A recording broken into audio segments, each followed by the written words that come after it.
বাফুফে এবার অনূর্ধ্ব-17 নারী দলকে আরব আমিরাতে দুটো প্রস্তুতি ম্যাচ খেলিয়ে বুঝিয়ে দিয়েছে তারা প্রস্তুত, তবে গোল খাওয়ার জন্য।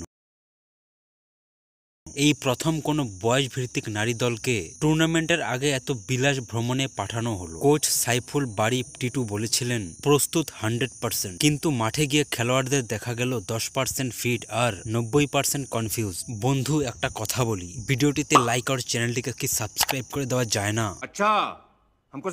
আচ্ছা ঠিক আছে। যাই হোক, জর্ডানে প্রথম ম্যাচে বাংলাদেশ 4 মিনিটে গোল দিয়ে ভেবেছিল এই তো এবার জিতে ফেললাম, কিন্তু 89 মিনিটে গোল খেয়ে ড্র করতে হলো। আর ফিনিশিং বলতে গেলে খেলোয়াড়দের শটগুলো এতটাই লক্ষ্যভ্রষ্ট ছিল যে গোল বারে নয়, ক্যামেরাম্যানকে লক্ষ্য করেই মারা হচ্ছিল।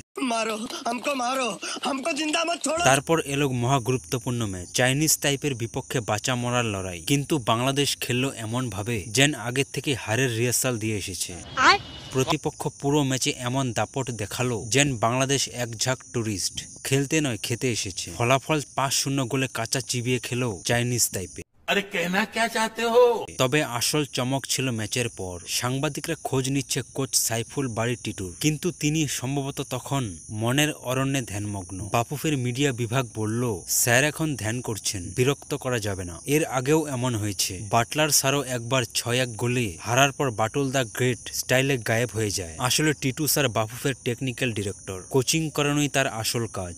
দল হারবে না জিতবে সেটা তো কোচিং সিলেবাসে নেই। তাকে মাঝে মাঝে হঠাৎ কোচ বানানো হয়, ঠিক যেমন ভাবে আমাদের বাসায় বড় ভাইরা হঠাৎ পিএসসির পড়া নিয়ে বসে যান। এবারের ব্যর্থতায় স্যার পুরোপুরি সুস্থ ছিলেন, এটুকু নিশ্চিত। তবে দল কেন অসুস্থ পারফর্ম করলো সেই বিষয়ে এখনো কোনো প্রেস কনফারেন্স বা কোনো বক্তব্য নেই। অনেকে বলছেন টিটু স্যার এখন গোল খাওয়ার ভিডিও বিশ্লেষণ করছেন। আসলে কিভাবে এমন গজিয়াস ভাবে গোল খাওয়া যায় সেটা ভবিষ্যতে কোচিং কোর্সে পড়ানোর জন্য। যাই হোক, শেষ কথা বলি, প্রস্তুতি ছিল রাজকীয়, খেলা ছিল থাক বলবো না। হারের পর প্রতিক্রিয়া নেই, কারণ প্রতিক্রিয়া দিলে প্রশ্ন আসবে, আর প্রশ্ন এলে উত্তর দিতে হয়, আর উত্তর দিতে হলে কোচকে খুঁজে বের করতে হয়। কিন্তু কোচ তখন মুডে নন, কিসে আছেন আপনারাই জানেন।